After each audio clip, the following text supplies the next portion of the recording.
Fluorescent lights hum like a headache. The air smells like cardboard and sugar dust. My fingers are numb around the cart handle, and I'm staring at a wall of bright boxes when my body goes cold, because he's there. Same walk. That slight drag in the right foot he got after the backyard fall. My eyes drop to his left hand, the ring tan line. My basket tilts, a box thumps the floor. My heart slams hard, like it's trying to break out through my ribs. No, that's not possible. He turns just enough. The tiny notch in his ear flashes. My mouth goes dry, like I swallowed sand. I shove myself behind a cereal display, breathing through my nose so I don't make a sound. My palms sweat slick. I watch him scan items, calm, alive, like he belongs in this world. He checks his phone, smiles. His thumbs move. I'm almost home. My name is Samira, and I learned how quiet a house can get when a person disappears from it. Not the normal quiet, not peace, the kind that presses on your ears until you start hearing things that aren't there, like his keys in the bowl by the door, his cough in the hallway, the shower running when I'm alone. 6 months. That's how long I've been a widow on paper. 6 months of envelopes with red lines and sharp fonts, rent, school fees, electricity, the little late notices that feel like someone tapping your forehead with a finger over and over saying, you can't rest, you can't fall apart, not with child watching you. My daughter, Andie, asks the questions when I'm weakest, when I'm half asleep and my guard is down. Mum, where did Daddy go? Is he cold? Did he forget us? Each time it's like swallowing broken glass. I smile anyway. I lie anyway. I tell her heaven is warm. I tell her Daddy loved her. I tell her he didn't choose to leave. I did the funeral. I held the folded flag they shoved into my hands like it could replace a person. I stared at a closed casket and tried to make my heart accept it. I signed forms. I nodded at condolences. I went home and washed the dishes because grief doesn't stop grease from hardening. And now I'm standing under these buzzing fluorescent lights, the cartwheels squeaking like a rat in a wall, my throat tasting like metal, watching a man who should be underground text someone, I'm almost home. If I'm wrong, I'm crazy. If I'm right, then who did I bury? My pulse pounds in my fingertips. Heat crawls up my neck. My hands go tight on the cart like it's the only thing keeping me upright. I won't dress this up. I won't soften it. This is the moment my grief turned into something else, something with teeth. If you've ever trusted someone so deeply, it rewired your whole life. Stay with me. Because what I'm about to do will change everything. He starts pushing his cart toward the exit. My legs feel like they might fold. I follow anyway. The automatic doors breathe open and a slap of cold air hits my face like a warning. Outside, the parking lot lights bleach everything into harsh, flat colours. Cars slide past in slow lanes. A cart corral rattles as someone shoves metal into metal. Normal sounds, normal life. My body is the only thing here that doesn't feel normal. He's walking ahead of me with a grocery bag in each hand, like the weight of them is nothing. Like he hasn't spent 6 months being a ghost in my house. My feet move on their own. One step, another.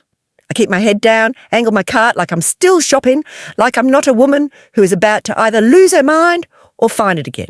My mouth tastes like coins. 6 months ago, my phone rang at 6:14 a.m. I remember, because I'd woken up before my alarm, the way you do when your brain is tired, but your body refuses to rest. The ceiling fan made that soft, clicking sound, tick, tick, tick, like it was counting down to something. The screen showed an unknown number. Inaya, my sweet little shadow, was still curled up beside me, warm and heavy, her hair damp at the nape from sleep. I picked up. My voice came out too bright, too polite. Hello? A man's voice, official, calm, like he was reading from a script he'd memorised. Ma'am, is this Samira Rahman? Something inside me shrank. like my organ slid lower in my body. Yes. This is Detective Hale. I'm calling about your husband, Mason Rahman. That name, spoken by a stranger, made my throat tighten. He's on a work trip, I said automatically, because that's what Mason had told me. Work trip, 2 days, quick job, extra money. I'd kissed him at the door and complained about him forgetting his lunch again, and he'd laughed like my voice was the safest place on earth. Detective Hale inhaled. He didn't stutter. He didn't hesitate. I'm sorry to inform you, there was an incident.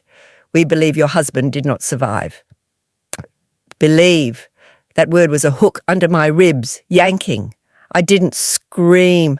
I didn't cry.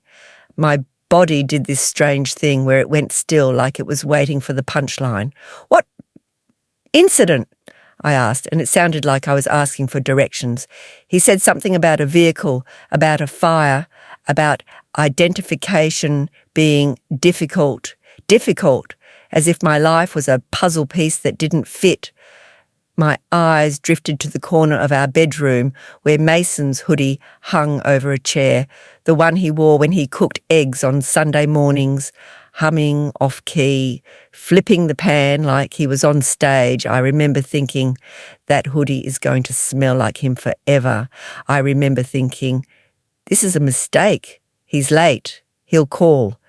But my phone stayed silent. By the time I sat up, Inaya blinked her big, sleepy eyes and asked, Mummy, why are you sitting like that? My lips moved without sound. My hand shook so hard I couldn't even press the screen to end the call. Detective Hale's voice kept going. Procedures, next steps, we will be in touch.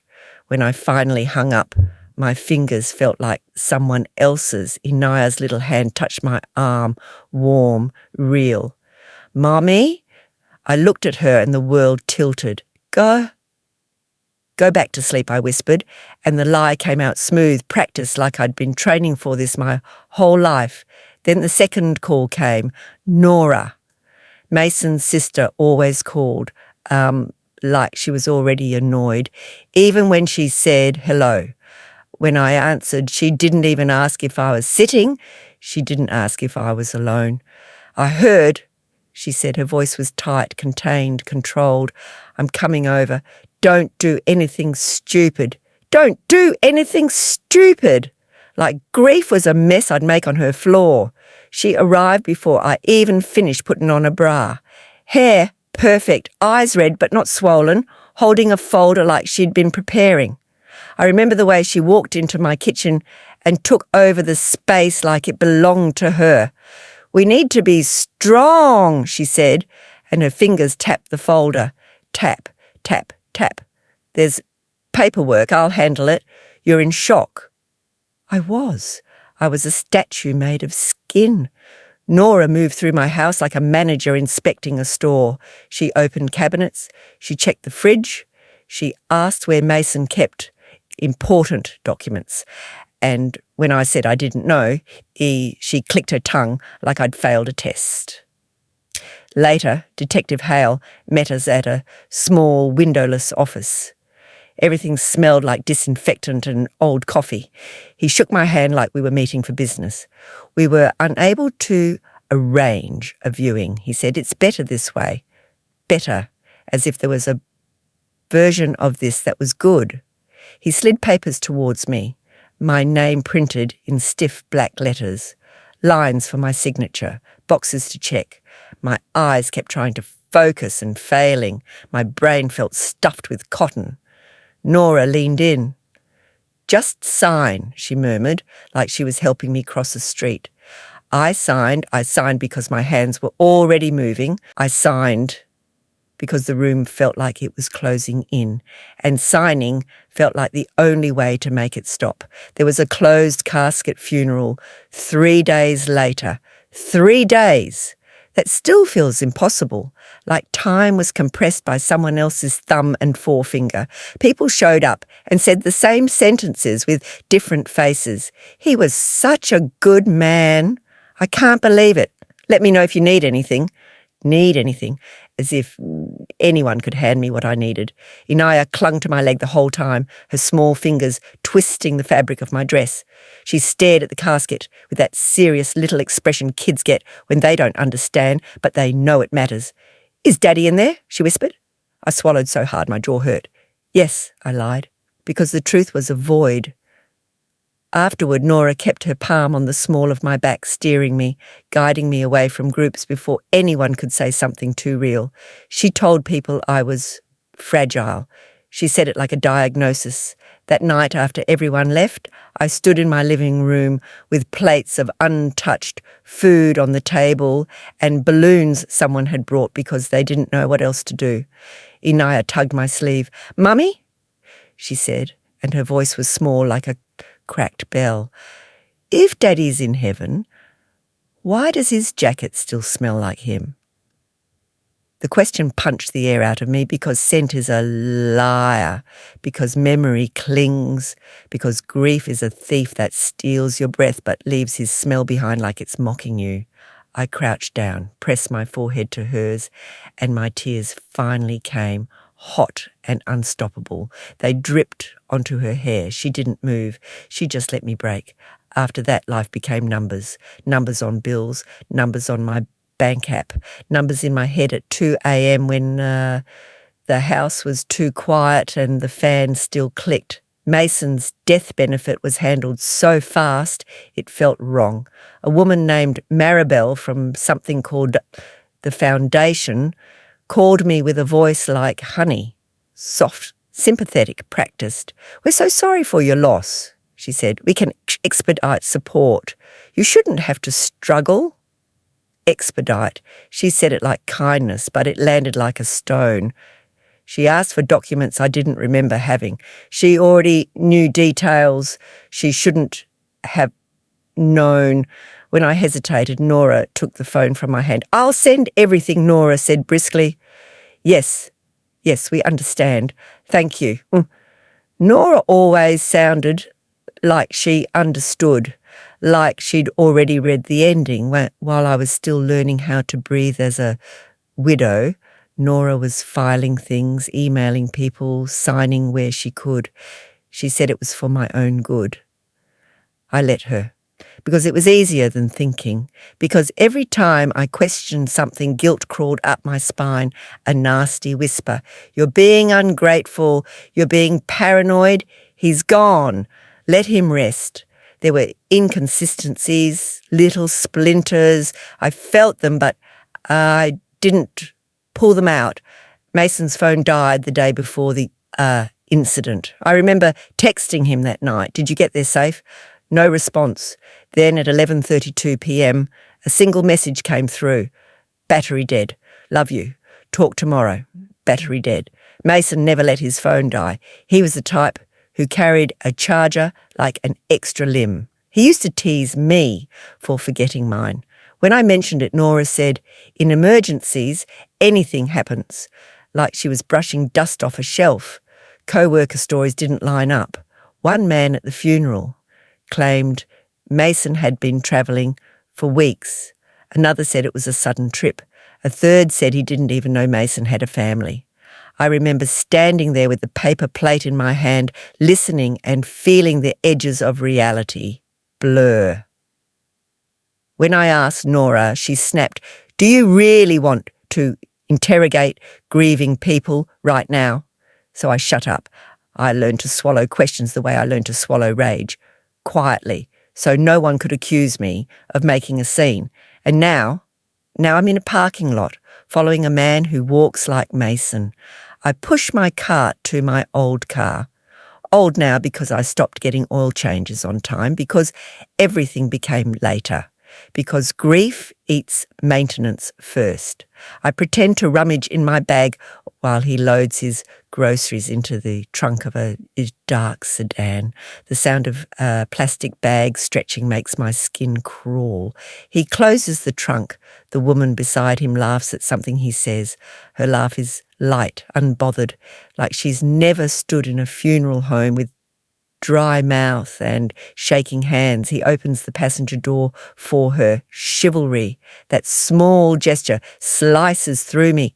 Mason used to open my door when I was pregnant with Inaya as if I was made of glass. He used to grin and say, "Careful, precious cargo." My stomach twists so hard my spine stiffens. I can't breathe. I can't stop. I grip my steering wheel and pull out after them, keeping 3 cars between us, my eyes darting like I'm stealing something. My heart keeps trying to climb into my throat. I swallow it back down. He signals left at a light. My hand flicks my blinker like it's automatic, like my body is on a track. I want to call Nora. I want to scream into her ear. "Why did you let me bury him? Why did you hold my back while I shook?"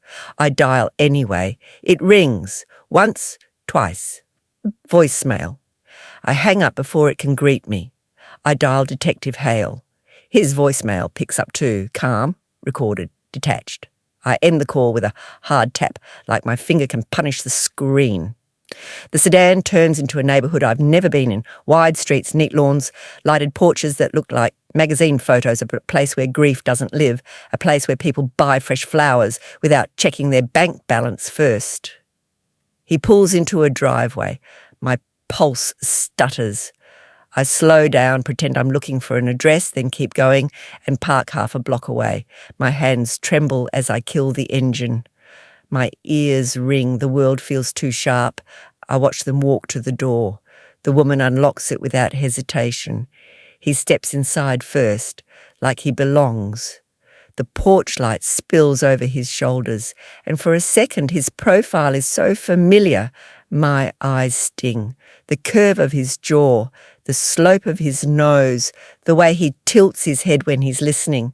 My fingers dig into my palm so hard I feel my nails bite skin. "Don't cry. Not here. Not now." The house swallows them. My breath comes out in thin, shaking streams. The inside of my car smells like old receipts and vanilla air freshener. It makes me nauseous. I sit there, staring at the door, waiting for it to open again, waiting for him to come out and say, "Samira, I can explain." But the door stays closed. In the stillness, my mind drifts, unwanted, uninvited, back to my kitchen table, after the funeral, after the condolences, after the casseroles turned cold in my fridge. I'd sat there with the death certificate laid out like a threat. The paper had a weight to it, a finality. Mason Rahman, date, cause. Words that looked too small to contain the end of a person. My mug of tea sat beside it, untouched, a skin forming on top. The spoon lay on the table, and I kept tapping it against my nail without realising. Tap, tap, tap. My hand shook, not from cold, from doubt. I'd stared at the certificate and thought, this isn't him. This is a document pretending to be truth. Then guilt would rush in like floodwater. How dare you? How dare you doubt a dead man? How dare you search for holes in the story when everyone else is trying to patch it? I remember whispering to the empty house, "I'm sorry," like Mason could hear me. I remember hating myself for not being better at letting go. Now the certificate feels like a lie I signed with my own hand. I lean forward in my car and rest my forehead against the steering wheel. It's cold. The vinyl smell hits me again. My chest rises and falls too fast. A sound leaks out of me, half laugh, half sob, and it scares me because it doesn't even sound human. I wipe my face with the back of my wrist. My skin is damp. My eyelashes stick together. My phone buzzes in my lap. A notification. My body jolts. For a wild second, my brain thinks, Mason. But it's just a bank alert, low balance, of course. Even in a moment like this, life taps me on the shoulder and says, "Pay attention, you're still drowning." I look up. The porch light flickers slightly, drawing moths in lazy circles. And then, movement. At the end of the driveway, he appears again. He's walking to the curb phone pressed to his ear. I can't hear words from here, but I can see his posture, relaxed, familiar. He says something and chuckles.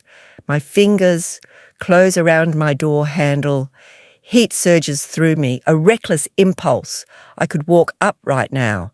I could demand answers. I could tear the air open with my voice until the whole neighbourhood hears the truth. But my knees feel watery. My body is betraying me with weakness. He turns slightly and the streetlight catches his face. Close enough to see the small line near his eyebrow, close enough to see his mouth move around words I once woke up to. And then he speaks louder, just for a second, like he's stepping into better reception. "Yeah," he says, voice easy, like nothing in the world is wrong. "Yeah, I got it." My stomach drops so hard it feels like it hits the floor of the car. That voice, my vision narrows until the world is only him and the sound of my blood roaring in my ears. "Yeah, I got it." Like he's picking up milk, like he didn't leave me with a child asking why his jacket still smells like him. My hands shake, my lips part. No sound comes out. I watch him pace once, twice, then head back toward the house. The door opens, warm light spills out. He steps inside again, and the door closes like a final sentence. I can't sit here all night. I say it in my head like an order, like I'm somebody who still gets to give commands and have them obeyed.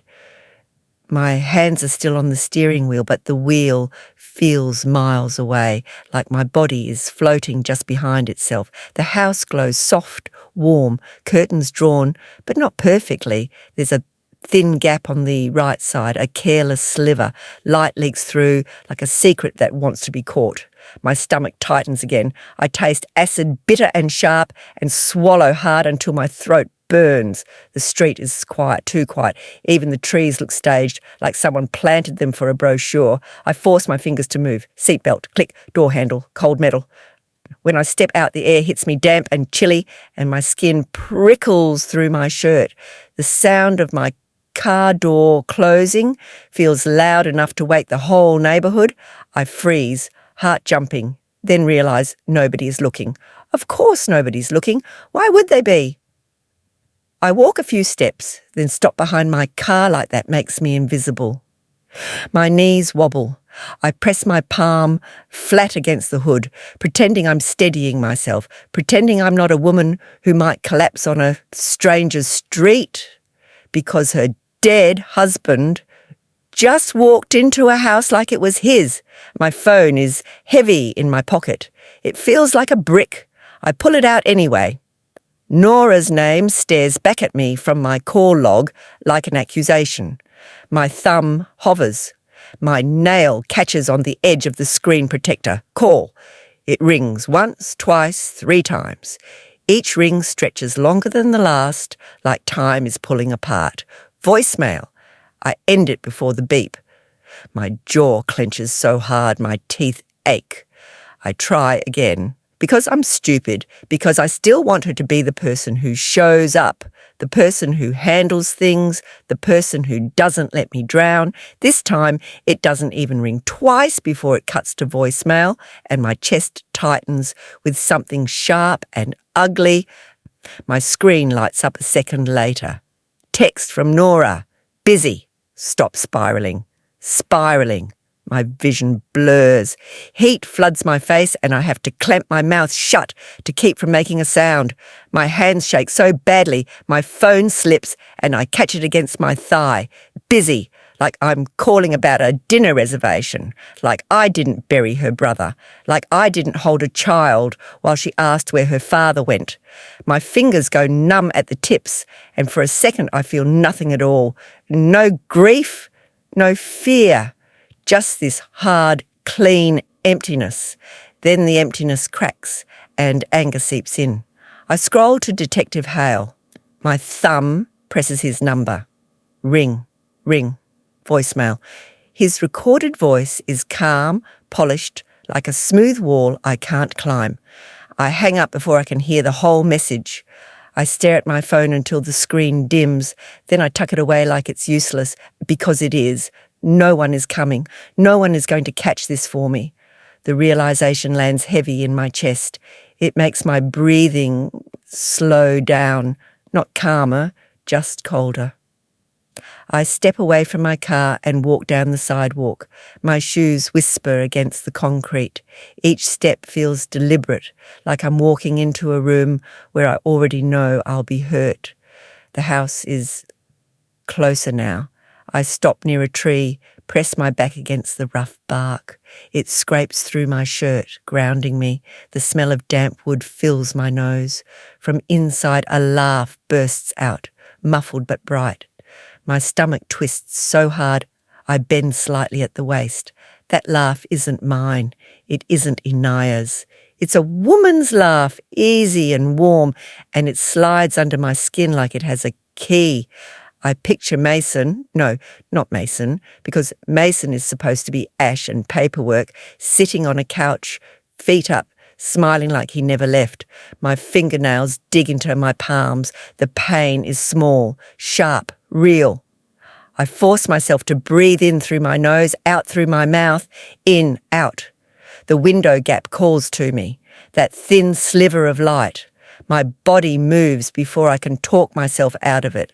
I cross the lawn in a slow, careful line, keeping to the darker patches where the porch light doesn't reach. My heart is hammering again, but my steps stay quiet. The grass is damp and gives softly under my soles. I crouch near the side of the house, beside a bush that smells like wet leaves. My knees ache. My skirt picks up cold moisture. I don't care.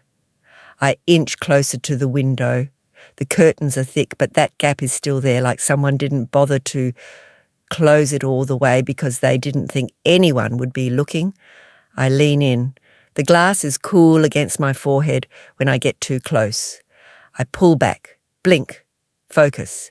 Inside, the room is warm and golden, a living room, neat, styled. Throw pillows, arranged like they've never been used. A blanket folded with perfect corners. A lamp glows beside a couch. And there he is. My lungs stop. He's in profile, sitting on the couch, one arm slung over the back like a man at home. His hair is shorter than I remember, and there's a new watch on his wrist. Dark band, expensive looking. His hands move when he talks, familiar gestures, familiar rhythm, like my brain is watching a recording it's played 1,000 times. A woman sits across from him, legs crossed, hair smooth and shiny under the lamplight. She's wearing a cream-coloured sweater that looks soft enough to bury your face in. She gestures with the long fingers, polished nails, elegant, effortless, not grieving, not scraping pennies, not waking up in the night to check if her child is breathing because anxiety has turned her into a watchdog. She laughs again and he smiles, wide, easy, real. That smile hurts more than anything else because it means he still knows how, because it means it wasn't death that stole it from me. It was choice. My throat tightens, my eyes sting. I blink fast, but a tear slips anyway, hot on my cheek. I wipe it with the back of my hand, smearing damp against my skin. Then I see something that makes my body go rigid. On the coffee table, there's a small bowl of olives.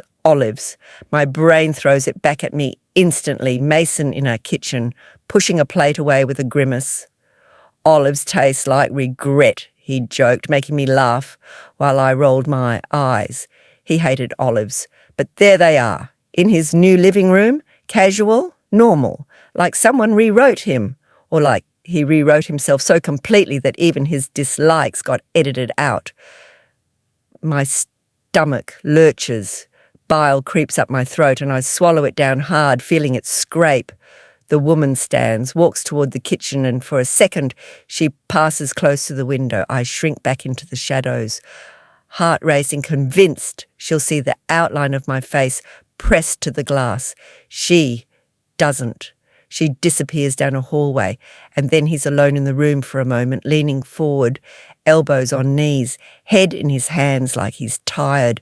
For one wild second, a stupid part of me flares with hope. Maybe he misses us. Maybe he's regretting it. Maybe he's going to stand up and say, I can't do this. But then he straightens, looks at his phone, and his mouth curves, small, pleased, like he's reading something sweet. His thumb types fast. My skin goes ice cold. A door opens off screen and the woman returns, carrying something soft and pale in her arms. At first my brain refuses to understand what I'm seeing. It's a bundle, a small bundle. She sits, cradles it, rocking gently. My eyes strain, my breathing shallow and fast. The bundle shifts. A tiny hand appears, a tiny fist, flexing a baby. The world tilts. My vision narrows so hard the edges go dark. My ears fill with a high ringing, like a kettle screaming somewhere deep in my skull. I press a hand to my mouth to keep from making a sound. My fingers shake against my lips. He leans toward the baby, his face softening in a way I haven't seen in months. Not because he couldn't, because he didn't. He reaches out and touches the baby's cheek with one fingertip, careful, tender.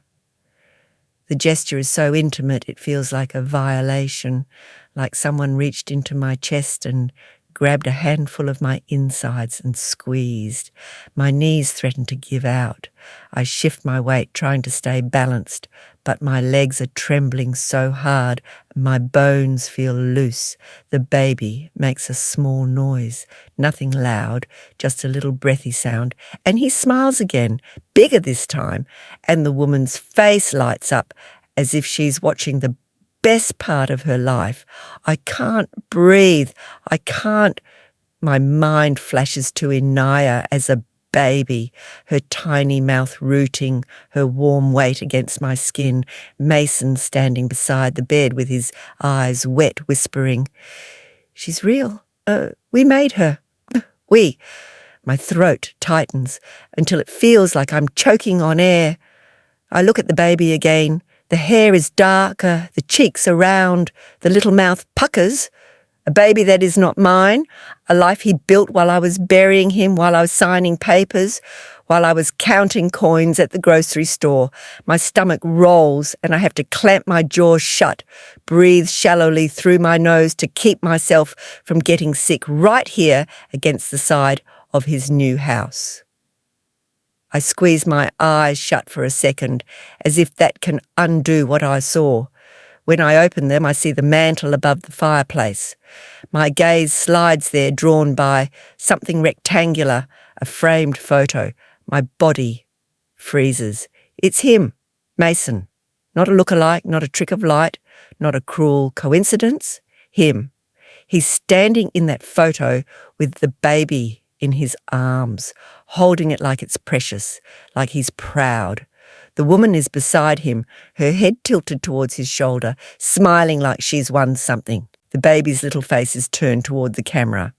And Mason is looking straight ahead, eyes bright, alive, whole. My vision swims.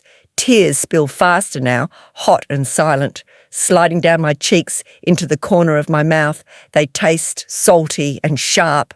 My hands start to shake so hard I can barely keep myself crouched. My whole body is vibrating with shock, with rage, with grief so thick it feels like mud inside my veins. A sound builds in my chest, something between a sob and a scream, and I swallow it down so violently it hurts.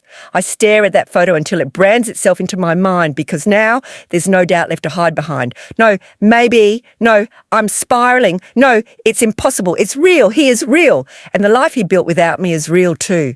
I back away from the window, inch by inch, like the room might reach out and grab me. My knees scrape the grass. My breath comes in short, jagged pulls. I turn and stumble toward the shadows, toward the street, toward my car. The porch light behind me looks warmer and almost mocking, like a beacon for someone else's happy ending. My fingers fumble for my keys. I drop them once.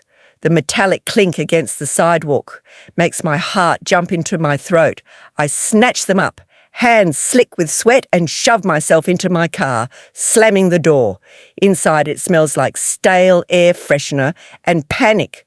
I sit there, shaking, staring at my own reflection in the windshield, eyes wide, face wet, mouth trembling like I'm about to shatter. My phone buzzes again in my pocket. I don't even look, because I already know one thing with sick certainty: whatever comes next, I can't go back to being the woman who believed his death certificate more than her own eyes. My hands won't stop shaking. They tremble on the steering wheel, in my lap, against my mouth when I press my knuckles to my lips to keep my teeth from chattering. My whole body is buzzing like a wire-stripped bear.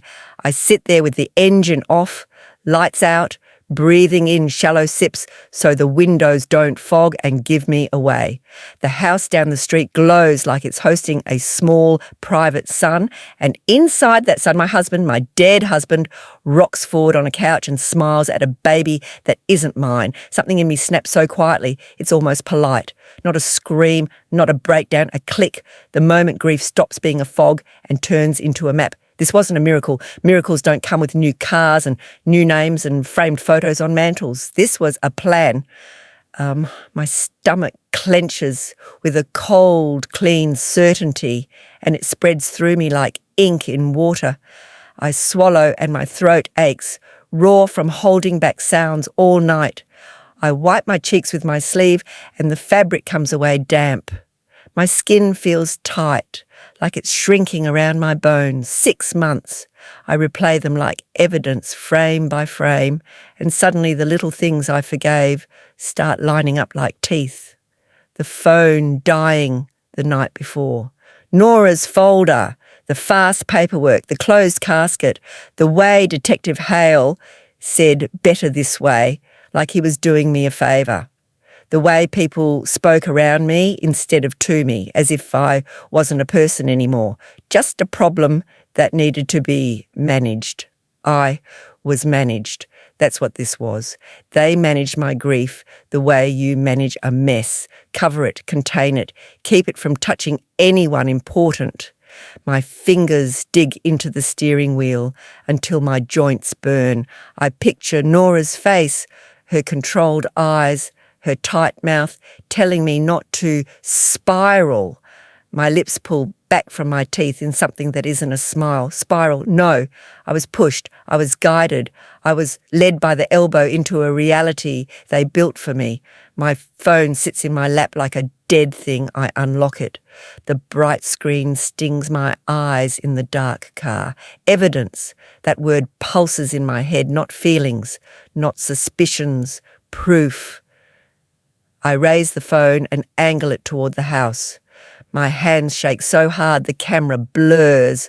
I force myself to breathe slower, deeper, until the trembling becomes smaller, more manageable. In, out, in, out. I zoom in on the driveway, the sedan's plate.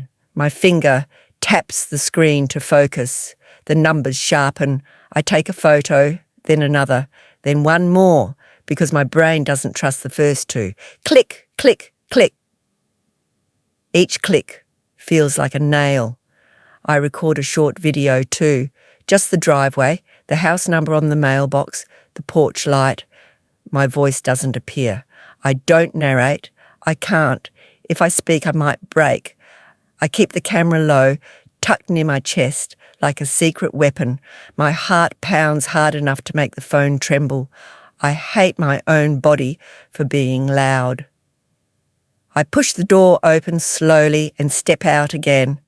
Night air cuts across my damp cheeks, cold and sharp. It wakes me up. It makes my skin prickle. I move toward the house like I'm walking on glass. Halfway up the lawn, my feet stop. My hand rises almost on instinct, fingers curling toward a knock. One knock, two, just enough to make him open the door, just enough to watch his face collapse, just enough to say quietly, "Hi, Mason," and let that name sit between us like a loaded weight. My palm hovers inches from the wood. I can feel the heat of the house. Through it, I can smell something faint, warm bread or vanilla, like someone baked tonight, a normal smell, a normal home that doesn't belong to me. My throat tightens. I imagine the door swinging open, his eyes widening, his mouth forming my name. I imagine myself screaming, crying, lunging, making it messy. I imagine the woman behind him clutching that baby, eyes sharp, voice loud, calling me crazy. I imagine Mason using that tone, soft, pitying, the one he used when I overreacted to something small. Samira, you're not well. My stomach turns. No, not here, not like this, not without proof in my hand and a plan in my head. I lower my hand. My fingers ache with the restraint. I step back into the shadows, crouch near the side of the house again, and angle my phone toward the window gap. The curtain shifts as someone walks by inside. A flicker of movement, the baby's small cry, soft then soothed. I press record again. Timestamp, evidence, the sound of his life continuing like I never existed. A trash bin clatters somewhere nearby. I freeze. Footsteps on gravel, slow, unhurried. I turn my head, neck stiff. An older woman emerges from the side gate of the neighbouring house, dragging a garbage bag that scrapes softly against the ground. She's small but straight-backed, wearing a cardigan even in the damp cold. Her hair is silver and pulled into a tight bun. She moves like someone who's done the same routine for decades and doesn't expect the world to surprise her. But then her eyes land on me. And they don't slide away. They sharpen. I feel my blood drain to my feet. My phone is still in my hand. My crouched position, my face wet, my breath uneven. I look exactly like what I am, a woman spying on a house in the dark. Her eyebrows lift, but not in fear, in recognition. She takes one more step, then stops, holding the garbage bag like a shield she doesn't really need. Her voice cuts through the night. Low, clear. Are you waiting for him too? Words hit me like a slap. I swallow. My mouth is dry. I can't make my voice work at first. My throat catches. I clear it, the sound harsh. I'm not supposed to be here. She studies me, eyes flicking once toward the glowing house, then back to my face. None of us are, she says, and there's something bitter in it, something old. Not when he's inside, living like he didn't leave wreckage behind. My skin prickles. My pulse kicks up again. You know him, I whisper. She makes a small sound in her throat, not quite a laugh. I know the traffic, she says. I know the new cars. I know the way that woman changes her hair and her story depending on who's listening. I stiffen at that woman. My mouth can't even shape it. She's with him. The neighbour shifts the garbage bag to her other hand, the plastic crinkles loud in the quiet. I've seen her come and go, she says. And I've seen other ones too. Different names, different faces, same performance, same porch light, same smiles. My stomach clenches, hard. Other ones, a wave of nausea rises, hot and fast. I press my hand to my belly. How long? I manage. Her gaze doesn't soften. It stays steady, like she knows softness is a luxury. Long enough, she says. Long enough to know you're not the first person to sit out here with a shaking jaw and eyes that look like they've been punched. My throat burns. I blink and more tears gather, but these feel different. Anger tears, frustration, humiliation. I thought he was dead, I say, and the words come out ragged, scraped. I buried him. Her face changes then. Not sympathy, something closer to grim understanding. Oh, she murmurs, like she's just connected a final dot. So that's the story this time. My chest tightens so hard, I gasp. She takes a small step closer, lowering her voice like we're sharing a confession. Listen, she says, I don't know what game he's playing, but I know this. People like that don't just wake up one day and become honest. They stack lies. They build them like walls. Walls. I nod once because it's all I can do. My phone feels slick in my hand, damp from sweat. I grip it tighter. What's your name? She asks. For a second, I hesitate. My name feels like a vulnerable thing, like giving it away could get it used against me, but her eyes don't look hungry. They look tired, protective, in a sharp-edged way. Samira, I whisper. She nods. I'm Mrs. Dalloway, she says. Marion, and you shouldn't knock on that door tonight, not unless you want them to paint you as the villain. My jaw clenches. They already made me the widow, I say, voice shaking. How much worse can it get? Her eyes narrow and she points slightly with her chin toward the house. They have a baby in there, she says. That means they have a story they'll protect. They'll protect it with smiles and tears and finger pointing. You walk in without something solid and you'll leave looking like the problem. Her words land heavy because they're true in a way that makes my skin crawl. I hate that truth. I hate that I have to be careful that while he gets to be reckless. I nod again, slow. Okay, I whisper. Okay. Marion's gaze lingers on my face for a beat, like she's memorising me. Go home, she says, but don't go quiet. Quiet is how they win. I swallow and my throat feels full of broken things. Then she turns, drags the garbage bag to the curb and disappears back through her gate like she was never there. I stay crouched for a moment longer, staring at the warm window light, listening to muffled laughter, the baby's small noises, the soft murmur of voices. My fingers open my notes app. I type house number, street name, car plate, time. My hands shake less now, not because I'm calm, because something inside me has hardened.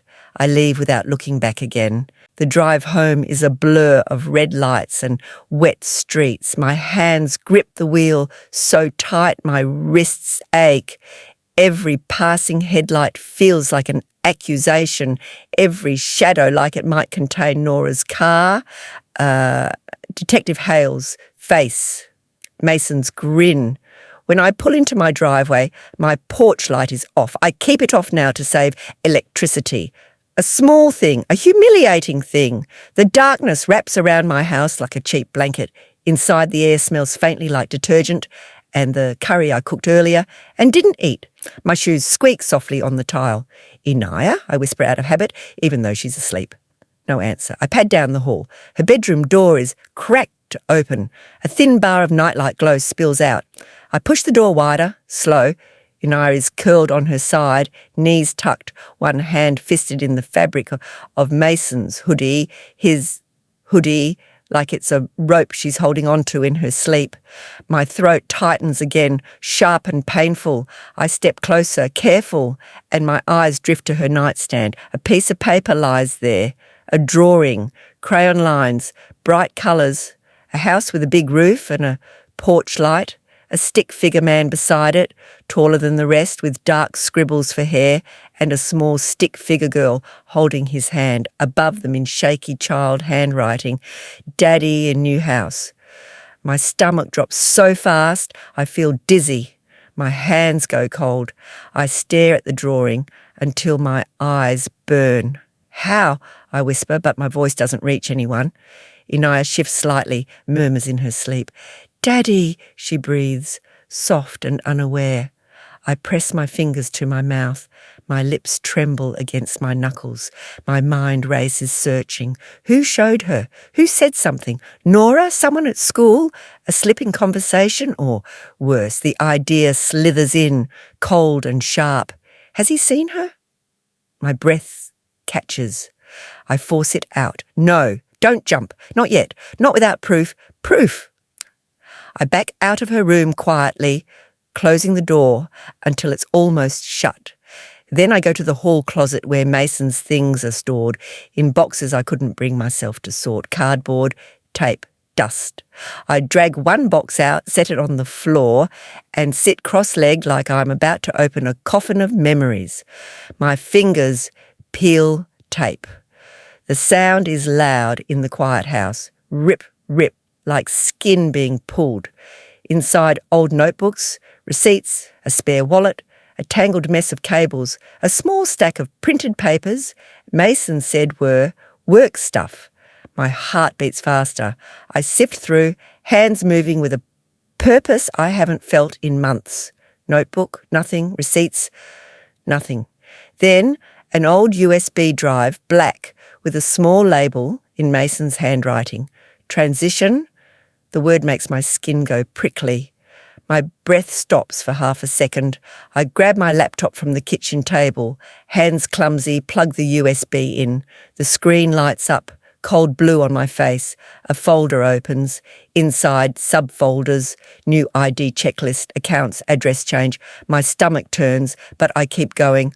I have to see it all, because now that I'm looking, I can't unsee. I click new ID checklist and a scan pops up. A form, typed, clean, official looking. My eyes skim. Name fields, contact details, emergency contact, Nora Rahman. I stare until the letters blur. Then my gaze drops to the date near the bottom. It's dated weeks before the death. Weeks before. My hands go numb. The room spins slightly like I'm sitting on a boat. My mouth opens, but no sound comes out. I can hear the ceiling fan clicking again. Tick, tick, tick. Counting down to the moment I finally understand. Nora's signature is at the bottom, sharp, confident, like she never once doubted what she was doing to me. I sit very still, laptop glow washing my face. Inaya asleep down the hall, clutching his hoodie. My life split cleanly into before and after. And in the after, I'm not just a widow. I'm a woman who's been played by her own family. My fingers hover over the trackpad. I can't stop. I click the next file. The laptop glow makes my hands look ghostly. My fingers hover over the trackpad, stiff as if the wrong click will detonate my life. My throat is tight, dry, like I've been breathing dust for hours. Inaya's soft sleep sounds drift from down the hall, tiny, steady, innocent. It's the only steady thing in this house. I stare at Nora's signature again, so sharp, so sure. I don't cry this time. Something colder slides into place behind my ribs. A clean thought, ruthless in its simplicity. Don't fight him like a wife. Fight him like evidence. I press my palm to my chest. My heart is still racing, but it's not panic now. It's focused, like a drum. I can't win by screaming at Mason's front door. I can't win by begging Nora to admit anything. If they planned this, then they planned for my emotions too. They planned for me to look unstable. They planned for me to look like the kind of woman people dismiss with a sigh and a pitying glance. No, not anymore. I drag in a slow breath through my nose. It burns. My lungs feel too full, then too empty. Okay, goal. Expose it. All of it. Not to hurt him, not to destroy him with my hands, to drag the truth into the light so bright it leaves nowhere for him to stand. I open a blank document and type 3 lines like a vow. Prove he's Mason. Follow the money. Build a timeline so clean it can't be argued with. My shoulders loosen a fraction as the plan forms. My body likes structure. My mind likes a path. Grief is shapeless. Proof has edges. I click through the transition folder again, slower this time, like I'm dusting for fingerprints. New ID, checklist, accounts, address change. My stomach twists at the language. Checklist. As if faking a life is like grocery shopping. As if you can tick boxes and erase a family. I screenshot everything, save copies, email them to myself from a fresh account I make right then, hands moving fast, jaw clenched. Each file lands in my inbox like a brick. I keep going until my eyes feel gritty and my lower back aches from sitting on the floor. When I finally stand, my knees crack softly. I wince. Dawn is still far off. The windows are black mirrors. My reflection looks like a stranger. Puffy-eyed, hair messy, mouth set hard. I wash my face in the kitchen sink. Cold water shocks my skin. I grip the counter while it runs, watching my hands tremble less now. Inaya murmurs in her sleep again, and I flinch like she called me. I pad to her door and peek in. She's on her back now, one arm thrown over the hoodie like it's a teddy bear. Her lips are parted slightly. There's a faint sheen of drool at the corner of her mouth. The sight squeezes my heart so tightly I have to press my fist against my sternum. They can't have her. That thought is pure heat. They can't turn my child into a bargaining chip in their story. I close her door gently and return to the kitchen. My phone sits on the counter. I unlock it and scroll back through months of messages, call logs, emails, any thread that could be pulled. Mason's last location shared.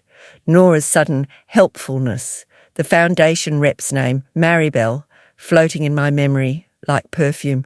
Maribel's voice had been sweet, soft. We can expedite support.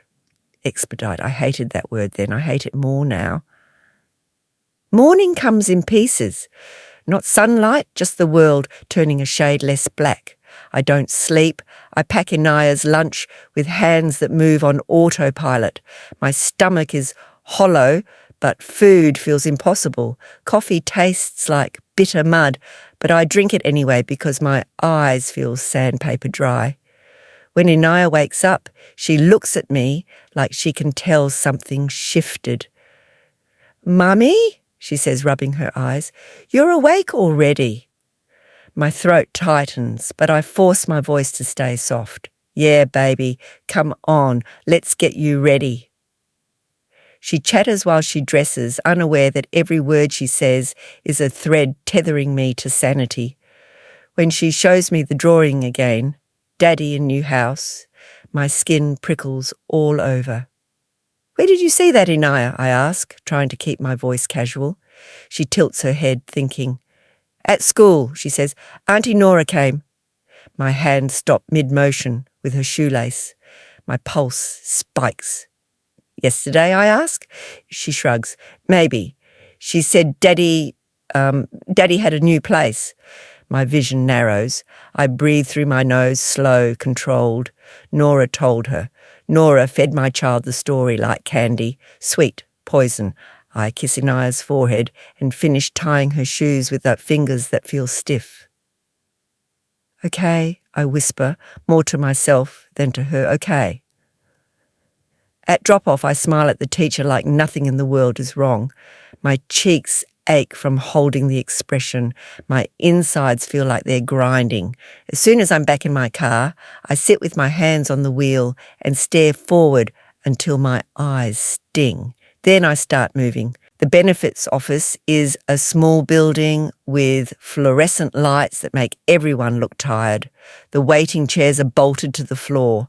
The air smells like paper and disinfectant. I take a number from the little machine and it spits out a ticket with a polite beep.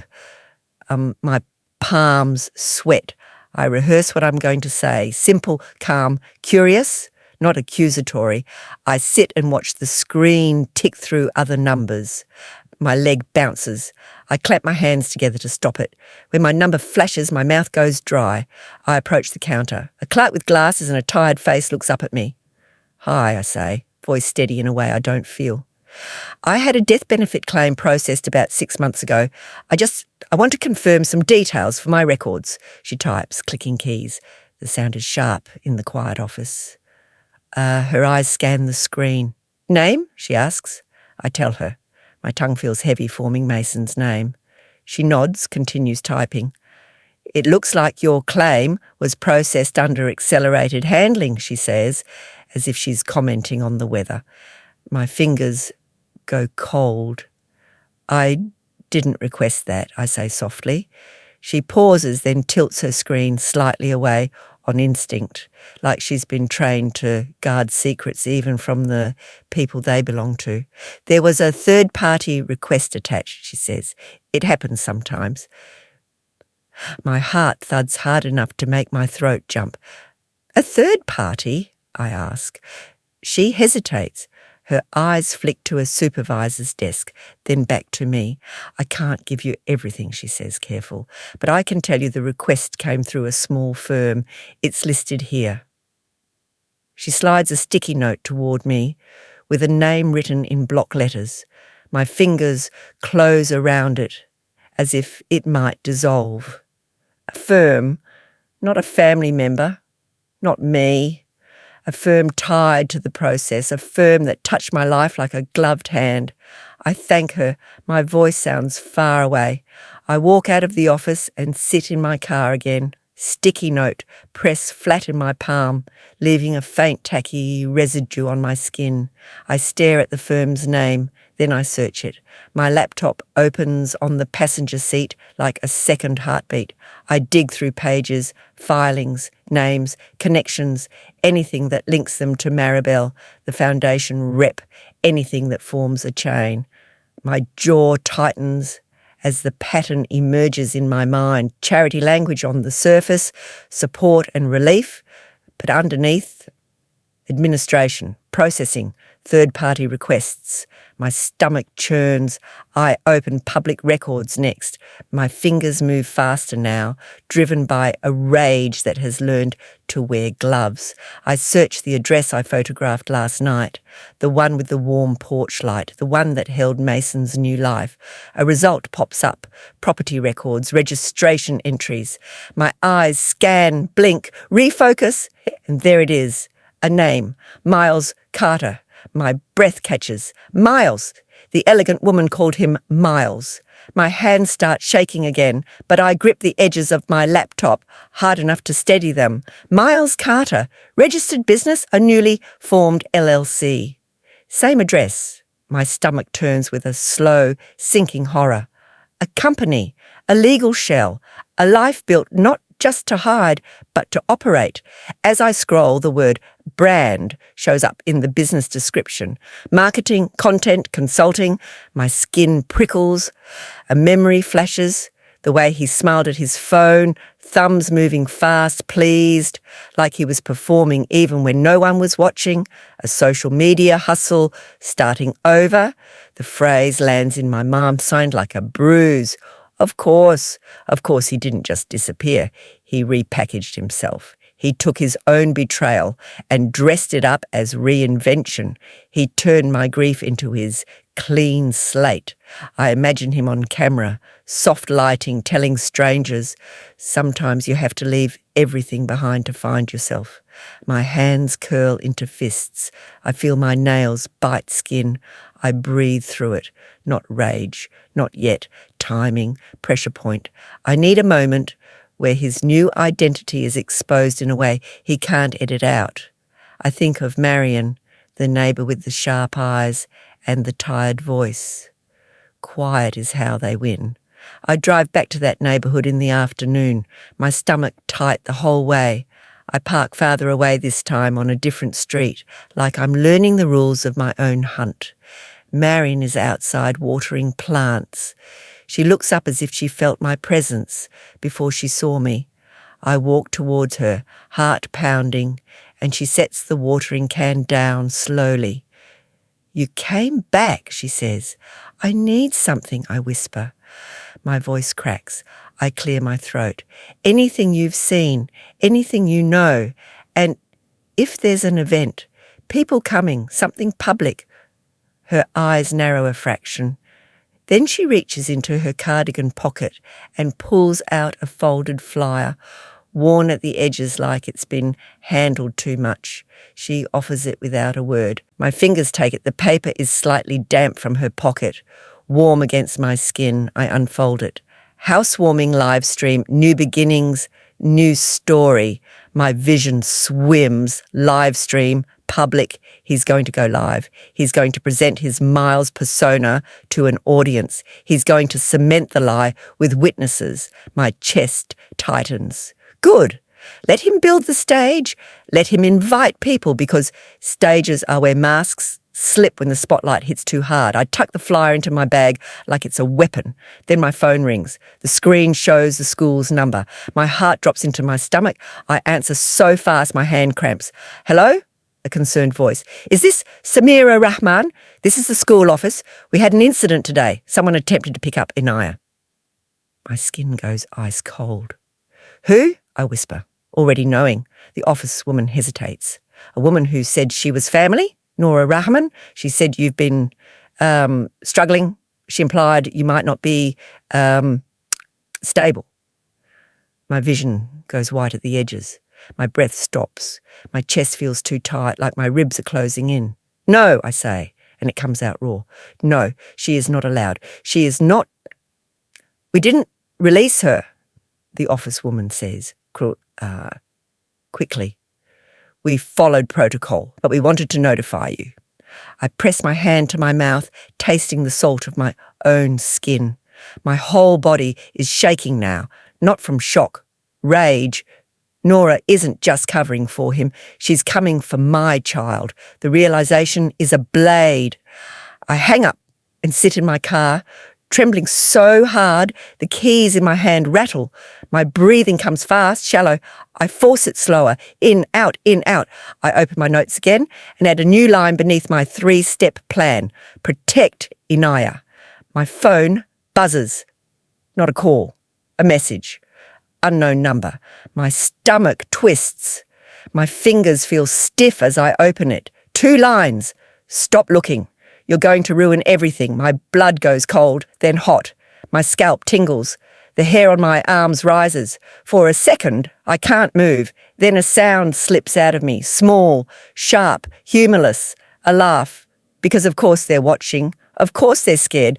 I stare at the message until my eyes burn, until the words blur and sharpen again. Ruin everything. The word everything hangs in the air like a threat. But my mind supplies the real translation, clear as glass. Stop before we lose control. My fingers tighten around the phone until my joints ache. I don't respond. I screen capture it. Then I turn my phone face down on the seat like I'm placing a lid on something poisonous. My hands are still shaking, but my eyes feel clearer than they have in 6 months. I look at the flyer again. Housewarming live stream, new beginnings. I swallow hard, tasting metal. My grief didn't bring him back. It led me straight to the lie, and now I'm holding the thread. All I have to do is pull at the right time. The flyer is soft from being folded and unfolded a dozen times, the paper edges starting to fray like my patience. Housewarming live stream, new beginnings. The words sit in my lap while I sit in my car, 2 streets over from his clean little driveway, watching the sky turn that dull, bruised colour it gets right before evening decides whether it's going to be peaceful or violent. My hands are steady today. Not because I'm okay, because I'm done being pulled around by other people's stories. My phone is on silent. My evidence is in a neat folder on the passenger seat, printed copies and screenshots and dates, all lined up like soldiers. The USB drive is in my pocket. I keep touching it through the fabric like a worry stone. And in my bag, there's a business card with an attorney's name and number on it. My first consult was short, expensive, and terrifying. But when I told her the basics, when I slid the first screenshots across the desk, her expression tightened like a lock clicking shut. You need to stop doing this alone, she'd said. So I didn't. Not fully. She told me what to document, what not to say, what to keep quiet until the right moment. She said the words custody interference in a flat voice that made my skin go cold. I look at the time. 10 minutes. My mouth is dry. I sip water, and it tastes like plastic bottle and nerves. My stomach is tight and hollow, as if it's bracing for impact. I close my eyes for 1 second and I see Inaya's drawing, Daddy in new house. My throat constricts. No, this is for her, not revenge like a movie, not drama, not chaos, control. I exhale slowly and open my eyes. My phone lights up with a notification. Marion's message with a single word, now. My heart gives one hard thud like it's testing the cage. I start the car. The neighbourhood is brighter tonight, porch lights glowing, cars lining the curb, people dressed casually, holding drinks, laughing like this is just another weekend. My fingers tighten on the wheel as I turn onto his street. I park half a block away and sit for a second with my hands in my lap, feeling the texture of my own skin, the slight tremor in my fingertips. I can still back out. I can still go home and pretend, but I think of Inaya asking if Daddy is cold. I think of Nora at the school office saying, I'm unstable. I think of Mason's face in that framed photo, alive and proud. I open my door. The air outside is cool, carrying the scent of cut grass and someone's grilled meat. Music floats faintly from a backyard somewhere. Normal, normal, normal. I walk. With every step closer to that house, my body tries to sabotage me. My pulse speeds. My palms dampen. My throat tightens, like it's trying to keep words trapped inside. I keep my pace even. I keep my face calm. The porch is crowded. A ring light is set up inside the living room, pointed toward the couch. I can see it through the window, the bright circle, the little phone mount. People are milling around, and I catch the elegant woman, cream sweater, polished hair, moving like she's hosting a show. Because she is. This is content. This is a performance. I step up onto the porch, and for a moment nobody notices me because everyone is watching the phone screen, watching themselves in the frame, fixing hair, laughing louder than necessary. Then I see him, Miles, Mason. He's near the couch, holding a drink, smiling for the camera.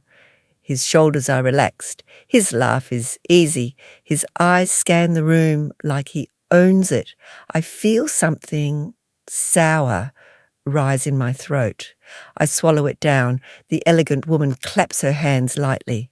Okay, she says brightly. We're going live in 3, 2, 1. Her smile goes wide. She turns toward the phone. Hi, everyone. Welcome to the housewarming live stream. We're so excited you're here for this new beginning. New beginning. My jaw tightens. People cheer softly. Someone waves at the camera. Mason lifts his drink in a little toast, dimples flashing like a lie. I step forward. My shoes make a small sound against the hardwood as I enter the living room. The ring light's glow hits my face and makes everything feel unreal, like I'm stepping onto a stage I never auditioned for. The elegant woman continues talking, eyes on the lens. We just wanted to say thank you for all the support. A thank you segment. Good. That's the moment when people relax, when they think the drama is over. That's when you drop truth. Mason's gaze flicks toward me. His smile is still there for a beat, automatic trained, until his eyes focus, until he recognises the shape of my face, the set of my mouth, the reality of me. His smile collapses, not slowly, like wet paper. His drink tilts slightly in his hand. For a second, the room becomes silent in my head, like all sound gets sucked into a vacuum. His lips part. Samira, he breathes, and my name sounds wrong in his mouth now, like he stole it. The elegant woman turns, still smiling, confusion starting at the corners. Oh, hi. Are you? I look straight at Mason.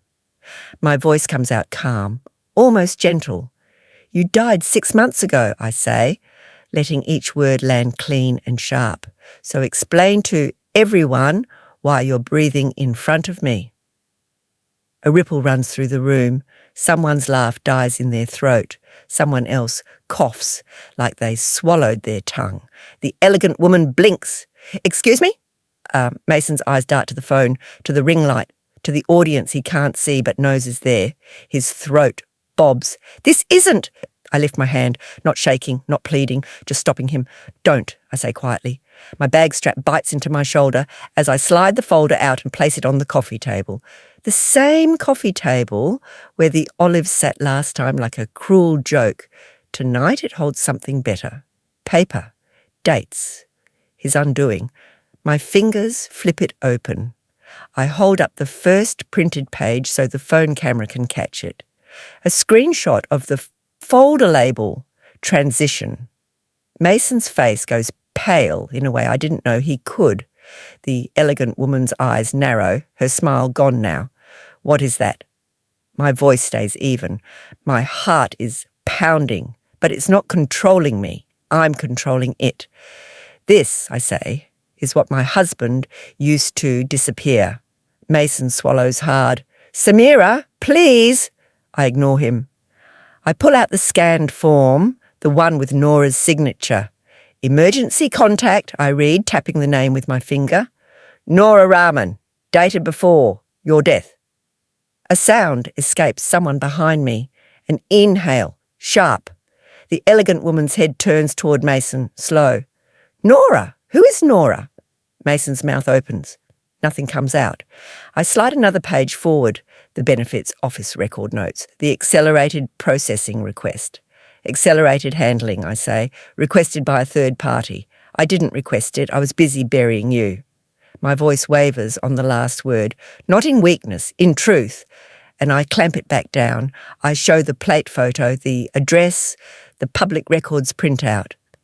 And Miles Carter, I add, holding up the LLC registration, registered at this address. The room feels hotter. The ring light hums faintly. The phone screen reflects in the elegant woman's eyes like a small burning coin. The comments on the live stream start moving fast. I can't read them all, but I can feel the shift in the air. People leaning in, phones vibrating in pockets, whispers starting. Mason stares at me like he's trying to make me disappear with his mind. I take one step closer, close enough to smell his cologne. It's different now, something sharper, something expensive. My stomach twists, but I keep my face still. I ask the question I've been carrying like a stone. What was my child supposed to believe for the rest of her life, I say, voice quiet, deadly? That you vanished into the sky? That she imagined you? That her mother lied? The elegant woman's face changes at the word child. Child, she repeats, voice thin. You have a child. Mason's eyes flick to her, panic flashing like a crack. She turns fully toward him now, anger blooming. You told me you didn't have anyone. You said she was an ex who wouldn't let go. An ex? My lips press together so hard they sting. So that's what I am in his rewrite, a nuisance, a ghost who won't stop haunting him. Mason lifts his hands, palms out, like he can calm the room the way he used to calm me. Listen, he says, voice smoother now, trying to find traction. It's complicated. I did what I had to do. The elegant woman's laugh is sharp, humourless. You did what you had to do. You let her bury you. People start talking at once. The room breaks into noise, questions, disbelief, someone saying, is this real? Someone else whispering, this is insane, like they're watching a show. He glances at the phone again, the live stream, the brand. I can see him calculating, spinning, finding the angle. His eyes land back on me and he tries the old tone, soft, warm, like a blanket he wants to throw over my rage. Samira, he says, voice lowered, I did it to protect you. Protect. My stomach flips. My skin prickles. I tilt my head slightly. No, I say, and my voice is so calm it scares me. You didn't protect me. You protected your escape. The words land, and I watch them hit him in the face like a splash of cold water. His mouth opens, closes. He looks around for an ally. The elegant woman is staring at him like she's seeing him for the first time and hating what she sees. And then the front door opens hard. Nora strides in like she owns the oxygen. Her hair is perfect. Her lipstick is on. Her eyes sharp. She scans the room and locks onto me immediately like I'm a stain she came to scrub out. "What is this?" she snaps. "Samira, you need to stop." I feel my blood heat, but I don't move. I don't scream. I just straighten my shoulders. Nora steps forward, gaze flicking to the ring light. The phone, the audience. Her face tightens, then smooths. She switches on her public voice, the one built for control. "This woman is grieving," Nora says, loud enough for the camera. "She's been having a hard time. A voice cuts through hers, crisp and firm. "Careful." My lawyer steps in from the side of the room. I didn't even notice her at first because my eyes were on Nora's mouth, on the lies lining up behind her teeth. But there she is, calm, composed, holding a folder of her own. Nora freezes. My lawyer's tone doesn't rise. It doesn't need to. It has authority like steel. "Attempting to remove a child from school without parental consent," she says, "is not a good look, especially when there's documentation suggesting coordinated deception." Nora's face flashes. Anger, fear, calculation, too fast for most people to catch. I catch it. I drink it in. Mason takes a step back like he wants to melt into the wall. The elegant woman looks between them, realization dawning. "You two planned this," she whispers, voice trembling. "You planned all of it." Nora snaps. "You don't understand." My lawyer lifts her phone. "The appropriate authorities have been contacted," she says, "and so has the benefits office. This live stream is unfortunate for you, but very helpful for documentation." Mason's eyes widen. He looks at the camera like it's suddenly a weapon pointed at his face. Comments keep flying. The room buzzes with the electricity of a lie collapsing in public. Someone's phone rings. Someone else is already recording on their own device, arm held up, hungry for proof. Mason opens his mouth again, desperate. "Samira, please," he says, voice cracking. "We can talk privately. I can explain." Privately, so he can control it, edit it, twist it. I look at him and feel strangely nothing tender. Just the memory of Inaya clutching his hoodie. Just the image of that death certificate on my kitchen table. Just the taste of metal in my throat when I watched him text, "I'm almost home. I don't want your explanation," I say, voice low. "I want the truth on record." Nora's eyes burn into me.